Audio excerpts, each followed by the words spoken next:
Welcome to Give It a Nudge. Today's episode is going to be super interesting. Thomas Telford joins us from Scimita, and I've been down to their what would you call it, their warehouse, their function, their office, and it's amazing some of the things they're doing. I think this will be a completely different episode, and I think no one knows where this conversation is going to go. So Thomas, welcome. Thank you. Thanks for having me. Your business has always fascinated me from the moment I met you guys, which I think was probably 3 odd years ago now. Right. And literally, it could go anywhere, your business and this conversation. So I'm super excited. But for the sake of our poor audience, because I've done a very poor introduction, why don't you tell me, in your view, right now, as of today, what is Scimita? How would you describe yourselves? I'll describe us as a small business. We sort of help others to take their really early stage ideas or technologies through to a product. And it's physical products typically, right? Physical products, yeah. Which is where the biggest difference is. You're not an accelerator program or anything like that. You're literally scientists. Yeah, I guess the word you put on it typically is deep tech. That's a better word. Physical science engineering type based products. Okay. Well, before we get into that, let's get into Thomas. Let's find out about Thomas. So, founders come in many forms, founders come from many backgrounds, but there's usually some commonalities. But I'm intrigued to hear about your background. So, not going too far back, I'm assuming you went to uni. That's correct. What did you study? I studied science generally, specialized in pharmacology, drug development. Okay, and was that a specific choice, or was that what was available, or did you think, I want to go and create the next cancer drug, or? Didn't know what I wanted to do. Yeah, partly. Okay. Partly it was always being drawn to something that I felt I could have an impact in. Globally, kind of thing, like for the good of the world? So making drugs seemed like something that could have a pretty good impact. Absolutely. Yeah, it's quite a specific degree of someone who doesn't know what they want to do. So I think there's probably some element of what you obviously were always attuned to the scientific world. That's right, yeah. Because I didn't know what I want to do, and there was no way I was going to do that degree. Fair enough, yeah. Okay, and in terms of your early life and sort of that sort of things, you're obviously entrepreneurial in your manner, and we'll talk through your career a little bit, but is there anything that you think that happened in your earlier life that maybe drove you towards this? It usually is, whether it's an entrepreneurial parent, whether it's an uncle, whether it's seeing something, or do you just think it was maybe in your DNA? I suppose it was just that drive to make an impact. I sort of realized. So driven to science. I think what really sold me there was, like a lot of people, I had a really great teacher at one point in my life that really excited me on the science avenue. It's so interesting how much teachers have impacts on people that probably the teacher never realizes. Yeah. The students definitely don't realize at the time, and nobody recognizes and pays them for later or ever in the world. But it's amazing how many people have come on this show who have been impacted by a singular teacher in their entire 12 years at school, right? Yep, that's right, yeah. It's phenomenal. So what was your teacher's name? I'm assuming you can remember. Can you? I went to a Catholic high school. Right. His name was Brother Anthony. Yeah. He taught science. And I just recently moved from Adelaide. I grew up in Adelaide. And didn't really do science in a structured way in, I guess, what was primary school in Adelaide. Then moved over to Sydney in year 8. First year of high school, and I was kind of lagging behind the rest of the class. So had a lot of help from him throughout that year, and it was just really exciting. It's interesting that a brother from the Catholic Church interested you in science, which they are at odds to some degree. Absolutely, yeah. So that's quite a little interesting fact in itself. Okay, so you went to uni, you did your degree, still didn't really know what you wanted to do. That's right. Yeah. Where did you go from there? So like a lot of people, I stuck around for a little while. So I think that university system brainwashes you in a way, almost setting you on that career path of just sticking in research and progressing through the academic pipeline. Did that for a couple of years, realized a few things. One of them was I'm so far removed from having an immediate impact in this environment. Even if I come up with a miracle drug, it's still 20 years away from reaching the market. Absolutely. I want to do something that can have a more immediate impact, which led me out to explore a couple of startups initially. Those really great experiences, in my mind, were a little bit more on the, I guess, university way of working, not quite as exciting as what we're doing in Scimita, which then led me on to Scimita. And I guess it was really a realization of, hey, actually to have an impact, it's not just the science. You need to bring in, I guess, the business side of thinking. The funding. The funding. Well, although funding is in research, I'm intrigued. Even those first two startups, obviously perhaps not exactly what you wanted to be, but going from the structured environment of science at uni and research at uni to startups, which is usually about as unstructured as it gets. How did you find that? Because a lot of people want to work for startups, but they don't have any concept of what it's like to work for startups. When they get there and there's nothing and they go, well, I want this, is well, you have to create it because really no one else is going to. Yep. That's a big shift. So how did you find that? I think it can be. So I think a PhD in a way is not too, you're running your PhD project, it's not too dissimilar to I didn't do one, unfortunately. Unfortunately. So I actually have very little knowledge of what it's like to do a PhD. So tell me a little bit, what is it like to do a PhD? I suppose you have a broad overarching goal at the start of it, and it's kind of up to you to navigate the journey through to... Well, that sounds very much like a startup. So yeah, exactly. There you go. I did not know that. Interesting. Probably the difference from my experience through a PhD to what a lot of other people do is you usually end up a worldwide expert in one really niche thing. Yep. Whereas I was fortunate enough to be focused on making drugs of a particular class, and that necessitated bringing in lots of different disciplines of science. So I credit that as making me a bit more of a generalist. Yeah, okay. I guess really deep understanding in a particular drug type, but also technique-wise, having well-rounded expertise. And I don't think that's typical. Is it? I mean, imagine it's incredibly difficult to create a drug. Yes. I'm kind of intrigued as to where do you start? Do you take a drug that exists, break it down, and try and modify it? Do you start from scratch? How does that?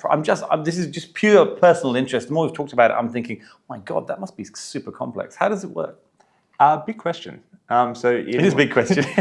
In my case, there's a drug that exists at the moment. This is taking me back a while. It's used to remove iron from your body. So there's certain conditions, certain anemias, where you need blood transfusions. The blood cells eventually burst and release iron into your body. Sounds awful. And your body doesn't have a good way of getting rid of that iron. Right. So you need to use this particular drug to remove that. It's really unpleasant. It's been used since, I think, the 1960s, but even until today, it needs to be infused with a pump. You're talking like 16 hours a day, 5 to 7 days a week, a bit like experience a lot of people who have diabetes have. There has been a lot of attempts recently, or I say recently, in the past like 60 or so years to make orally available versions of that drug. They each have their own, I guess, downsides. Yep. But we were really going back to the fundamental, the thing that actually is used, that works, and trying to improve its properties, so modifying its chemical structure to make it perform better, even if it's a case of, hey, you only need to infuse it into your body an hour a day as opposed to 6 hours a day. So like a dialysis kind of thing, right? Yeah. So when you say, and you throw this comment around just casually, you're changing its properties. How do you change it? How do you change the properties? How do you do that? Is it what it's made up of? Two ways. So it's an interesting drug. It's produced by bacteria. Right. Like penicillin, like a lot of antibiotics way back in the day. We just extract something from nature and use it. You can play around with the bacteria that's making it to make the bacteria kind of do the work for you. So in my case, the bacteria is natively using a certain building block. I'm feeding the bacteria a slightly different building block so that it can still accommodate, but then it generates new variants of that same product. Combining that approach with also, I guess, straight up chemistry. So you can chemically modify the drug as well. You can attach different motifs to the drug. So a bit of a range of different approaches. This is why I was not in science. Sounds very complex. I don't think I have the patience for that. Okay, so you've come from this background, you've gone through the PhD, you've done a couple of startups. How did you end up at Scimita? And let's talk about what you've done since there, because it's been quite a ride so far, right? Yeah, absolutely. How I ended up there, I guess it's about who you know. Yep, always. So Mobin, one of our two original founders, he worked with one of my friends back in university days. That friend was going to go work for Scimita, Right. but I guess he told his existing workplace, hey, I've got this new job. They're going to pay me this much. His existing workplace was like, okay, we'll pay you more than Took that. the counter offer. I was looking for something at the time, reached out to that friend and made the connection. So I got two questions off the back of that. Please. So first up, as a recruiter, we all know that most people who take counter offers leave within 12 months. Did he leave within 12 months of staying, or is he still there now? He was there for a while. I'd say 3 or 4 years. Okay, well, he's the outlier. Maybe I the wish I hadn't asked exception. that question now. And the other one is Mobin's still eating those funny sweets. I remember the first time I met him. He gave me these, I think they're Middle Eastern, or Turkish or something. Yep. They're delightful. And I think he gave me one, and I think I ended up eating like 8 of them during the meeting. He's still eating those? He'll occasionally bring something great into the office. I still don't know what they are. All right, so you've started at Scimita. Describe to me how that's different in terms of, describe to me, you're looking for a role where you can make an impact. Let's talk about maybe some of the things that you've done that have done exactly that, or that you're looking to do. Sure. Maybe we start from the start of the journey. Sure. So I came into the company at the time we were working on a project to make a non-invasive blood glucose monitor. Something easier said than done, and a bit of a mouthful. Doesn't sound easy. So that was sort of where the fit was with myself and my previous experience at the time and what we were working on as a company. So what did they have at that time currently? What were they using to do that? And was it invasive in terms of it had to hang off you, or?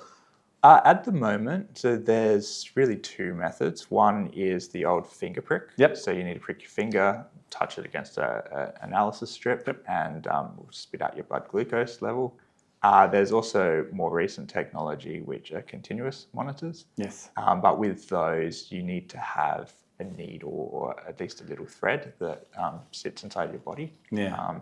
And there's a limited time frame over which you can use those. I remember I had a girlfriend who was diabetic. Learned a lot about it during that time. She was pretty severe. Gotcha. And yeah, it's pretty painful. So you come in. How's it gone? And where does this come from? Who came to you with this idea? I believe it was Mobin. Right. So although we work a lot with other people and on their ventures, we also do Scimita Ventures, our full name. We do also have a few in-house ventures that we're working on. So this one was Mobin's idea, I believe. Right. Looking at some technology that existed and seeing that there was some potential ability to monitor blood glucose levels with that technology. Which is, without question, having an immediate impact because it doesn't have to go through drug trials, right? If it works, it works. As simple as that. Yeah, it's non-invasive. So in terms of medical devices, it's the, I suppose, easiest class to get onto the market. Yep. I learned a bit about medical devices too during my time of recruiting for Cochlear. So it's amazing the things I've learned during my life that I forget about. But I learned about classing and all the different levels there are, and that's pretty complex in itself. Yes. And how did that go? Quite well. So we started off with, I guess, using a big bulky machine that was more a proof of concept, demonstrating that, hey, yes, blood glucose levels do actually correlate with measurements from this machine. Then we set off on a year-long journey of, okay, let's make a device that can do this. Let's put that device through a clinical trial. Mm-hmm. Let's gather the data that we need from people who actually have diabetes. And let's build an algorithm that can correlate the two, the measurements from this device and blood glucose level. So a year sounds like a long time, but that was a hell of a lot to pack in. Doesn't sound like a long time at all. Sounds like a short time. And all that was through COVID as well. So we started that project, started 2020, and then the world kind of shut down a few months later. So you're doing this from home? Doing it from home, yeah. It's not easy either.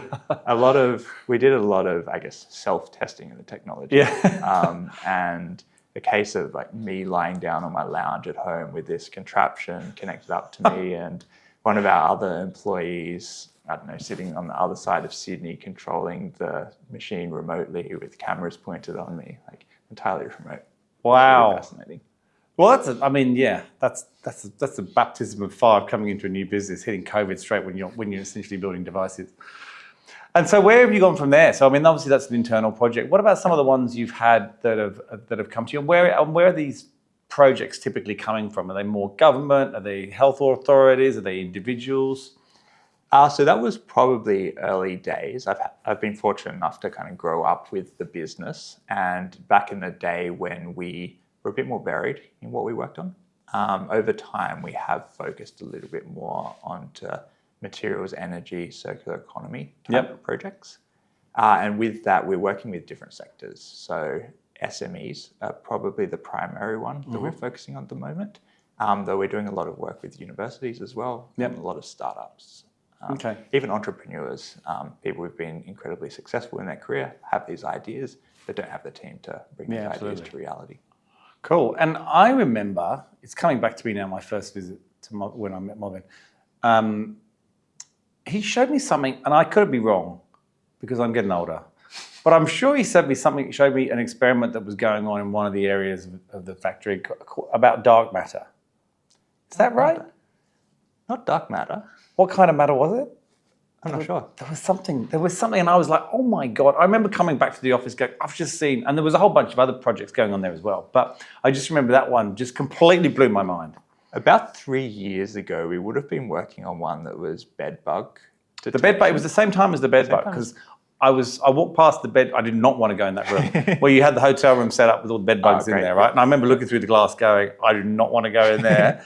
And it was round the side of that. It was round the other side of that in that sort of narrow piece. I wish I could remember. Anyway, it was about 3 years ago, yeah. Gotcha. Yeah, I'm not too sure. Probably maybe it was one of his secret projects. Who knows? One of those you have to crazy ask me about this when you get back this afternoon. Absolutely.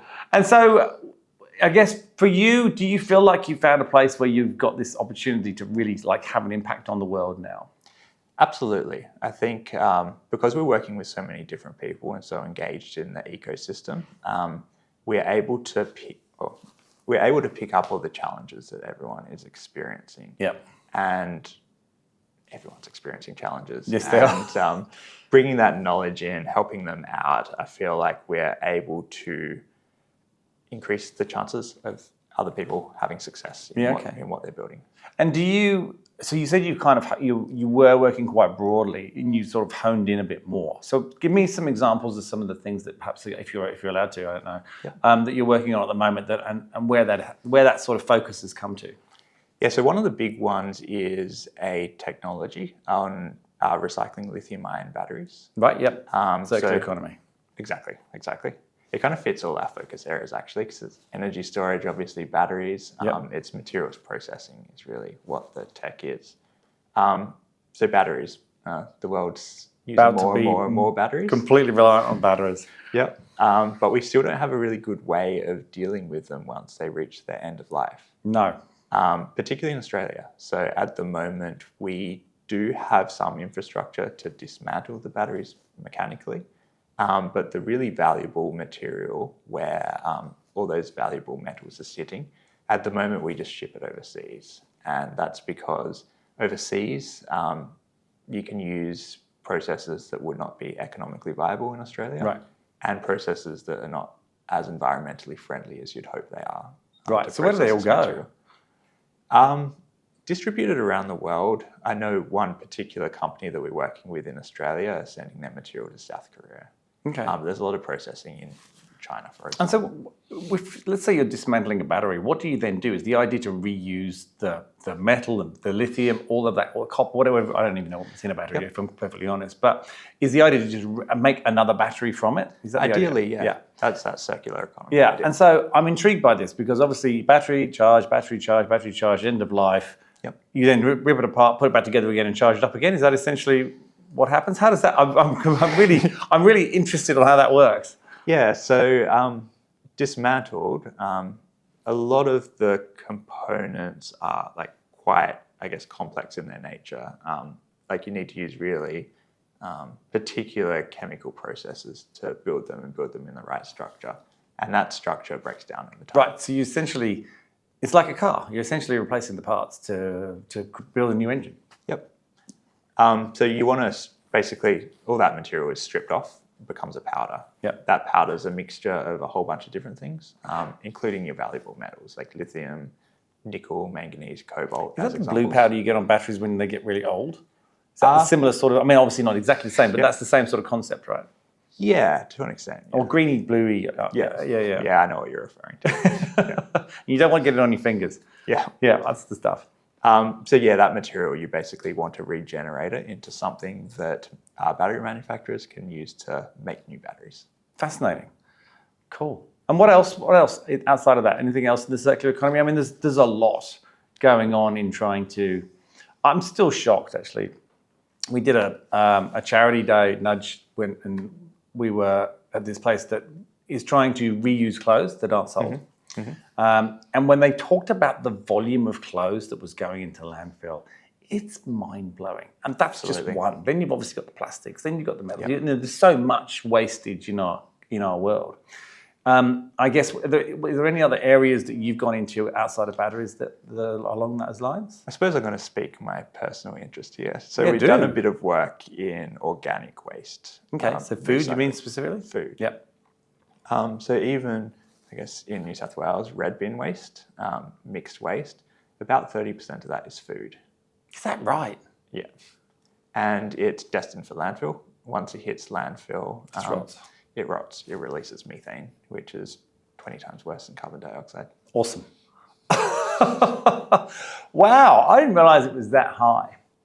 Yeah, it's insane. Yeah, I think we did another thing with a company called Harvest, and I think they were trying to deal with that as well. But I mean, the funny thing is you see these companies and you go and see them. They're tiny. They're like one branch in the whole country. And you go, how can that be possible?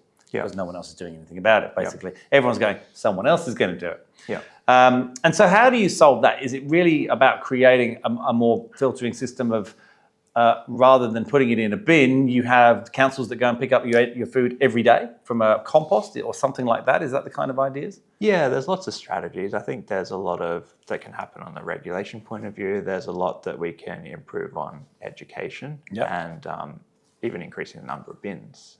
Like Sydney's pretty bad in that everything just goes into the red bin, but a lot of regional centres have either dedicated food collection bins or it ends up in the green bin with your plant material. Which would make more sense. Absolutely. I've always thought that. I've always thought, why don't we put food in the green bin? Because the green bin there's not that many houses in Sydney have these enormous gardens. Yeah. And the green bin's always the biggest, which I also don't understand. Never understood that. But we should be putting food in there. I always thought that would make sense. I don't understand why we don't do that. Yeah, absolutely. And then I guess a lot of waste processing, the most difficult thing is getting that really clean stream in that you can then do something with. Yeah. But if you're putting it all in the green bin, you get a pretty clean stream.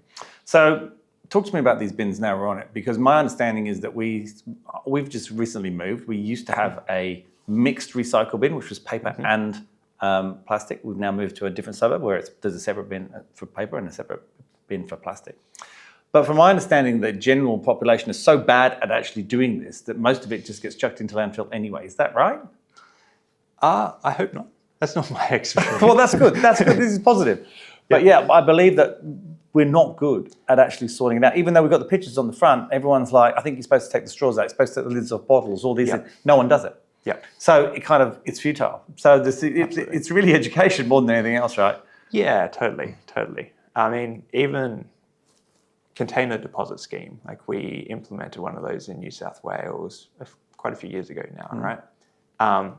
That's really attractive to recyclers because they've got this really clean stream of just one material, which makes your yellow bin waste, which is contaminated with all kinds of other things, less attractive for these recyclers. So there's yes, it's a good thing in one hand, but it also biases all the businesses to dealing with one sort of waste, and then you've kind of got that dirtier stream that no one wants to work with. I also just think we could deal with this at the source and do a lot less packaging. 100%. That's a great option, don't you think? 100%. Packaging annoys the hell out of me. If you want something to make an impact, that I think is the one thing. I don't have the skills to do anything about that. Well, that's not true. I probably do. I don't have the time, let's be honest. But it's really annoying. I hate it. The more packaging there is, the more upset I get with the company that I've just bought it off, and the less likely I am to buy from them. And yet it doesn't seem to be getting any less. If anything, it seems to be getting more elaborate. 100%. And I don't understand why that is. I guess we need more people thinking like you are. Well, that's why we have the show. So I know that you guys have got big plans for the future. I don't know if you want to talk about those a little bit. Sure. Yeah, why not? Let's do that. Yeah, can do. So I guess we're getting a lot of traction, and we've grown organically until now. You have. Basically, all of our projects have been just word of mouth. That's how we've connected with people. We're doing a lot of work at the moment to really distill who we are, what we do, and present that to the market so that people can understand it. I mean, at the moment, I've been doing a lot of interviews with candidates recently. Yep. And one of my first questions I always ask them is who Scimita are. I like them to explain it to me. How's that go? I get a different answer every time. Yeah, there's definitely a comms problem here. Yes. So we're really working on distilling that message, getting it out there, making ourselves known, such that we can grow. Yeah. One of our big plans is, at the moment, we've got a site in St. Peter's that you've been to. Yes. At the time, we actually had a couple of different units in the same You complex. did on opposite sides of the car park. We're pretty space constrained. Yes. We'd love to, or we're planning on moving to a much bigger facility that not only houses us, but can also help house some other businesses. Yep.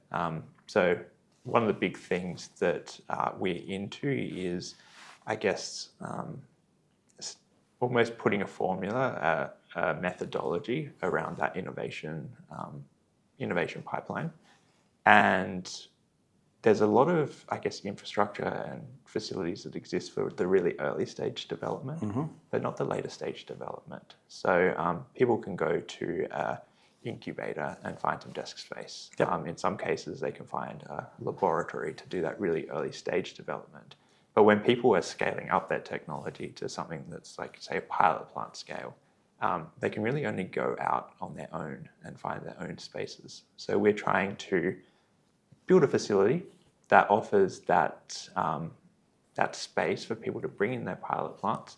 That's also embedded with our services. So we're sitting there able to help them out. Cool idea. It's interesting. Have you been to the UTS space in Mascot? I haven't, no.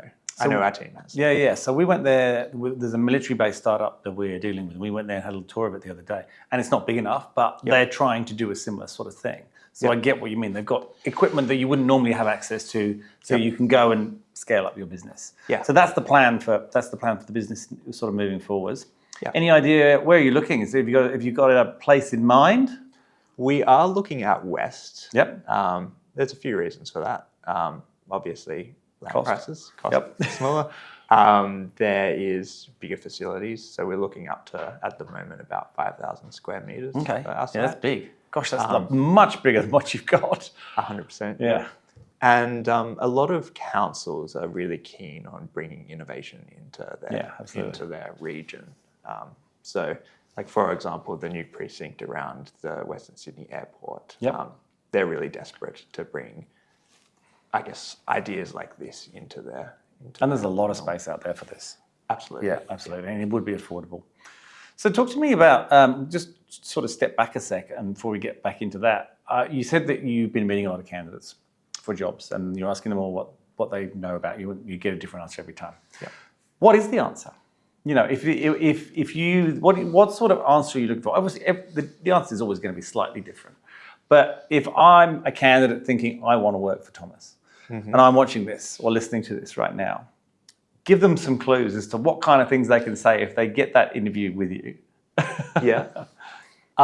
With that specific question, I'm looking for them having done a little bit of homework on who we are as a business. Yep. You have a lot of people who are just blindly applying for You have work. a lot. And they have no understanding. Like, the classic is you receive a cover letter and you can just tell that someone's just removed one business name and plopped in a new business. Often they don't even do that. They get the wrong business name, they get the wrong job title, they get the wrong dear. I get a lot of those too. 100%. They don't go down well. Yeah. And so if I'm going to do research on you guys, obviously you've got your website. You have white papers and other things that you've released, or if someone's going to want to say, where am I going to find this research? Obviously you want them to find it yourselves, but give them some direction. Where's the best place to sort of look to find it? At the moment, probably our LinkedIn page. Yep. That's quite active. Sharing, I guess, case studies of things that we've worked on, a little bit on who we are, events we're attending, opinion pieces on different things that are in the news. So it's not hard to find at all. Not really, no. No, I mean, LinkedIn, come on. If you haven't been on the LinkedIn page for your job interview, it's probably time to boot them out. I will give them credit that our website is not fantastic at the moment. Give it time. Hopefully not too much longer. And find your site first. Head to our website. Easy. Find the site first. Sounds like it's an easier thing. Okay, cool. And then let's go back to your new site. In terms of timing, and what are you sort of thinking in terms of getting into the... Hopefully early next year. Okay. And so if we've got people who are watching this who, one, might have an idea that they want to get you guys to hopefully create a reality out of it, or two, they've got a product that they maybe want to find a space where they can do that, even if it be down the track. What's the best way to contact you? What's the best way to find you? And do you want it all to be in that circular economy space, or are you quite open to other people coming in and scaling their products? We are open to a broader range. We're just trying to focus on those areas more from like what we're building our team around. Yep. So certainly open to any ideas in that science engineering space. Yep. Best way of contacting us, either I was just trashing our website, but there is a contact page on our website. Mobbin, our managing director's phone number is sitting up there. Is it? You can go straight to the source. You can also... You might regret that. A lot of people watch this show.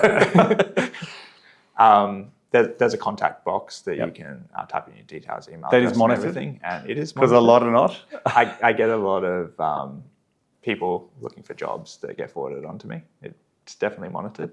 But LinkedIn is the other one. Yeah. That's probably the easiest. Okay. And if I'm also thinking about, this sounds like an interesting company to work for.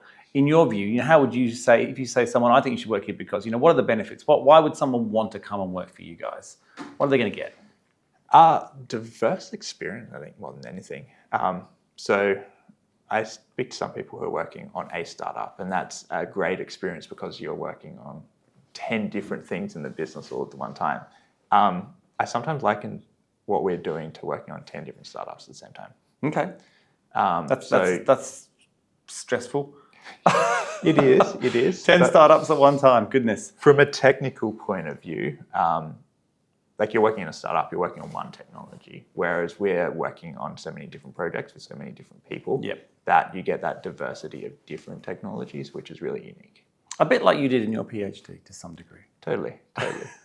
And I think the other thing that's really cool about the way we work and what is very different to working in the academic system during the PhD is our methodologies for executing our projects. We're really team-based in the way we work. Yep. It's all based on team delivery, team success, not that individual success, individual. So what if you've got someone, maybe like yourself, who's got, you love to come work at Scimita because of all the variety, but they've also got something, a burning desire or some personal thing, some personal mission that they want to do. Is there an opportunity in the business to also sort of float that idea into your team and sort of fund that through the business at the same time? Yeah, 100%. We're building a catalog almost of all our own internal ideas, and we're constantly looking at what our next venture is that we should be pushing forward ourselves. I guess we're learning from what we're doing in the ecosystem and with everyone else, and that's really arming us to have a successful blueprint for how we can execute a business ourselves. Cool. What an exciting future. Absolutely. I'm looking forward to going out to Western Sydney. Is it out Badger's Creek, isn't it? How far is it? A couple of hours out that way, I think. That's where the airport's going to be. You don't actually have to be next to the airport. That would be noisy. Yeah. But yeah, it'll be out that way. I'll look forward. I mean, that'd be impressive to have that kind of space out there. 100%, yeah. That'd be wild. Awesome.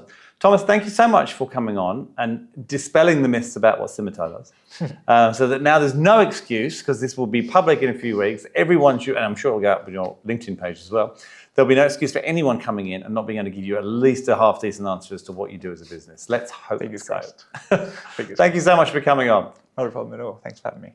I hope you enjoyed that, guys. If you are interested in this space, and it is a super interesting space, we'll put some contact details and some websites in the chat below. Please feel free to reach out. Otherwise, we'll see you next week, and don't forget to subscribe.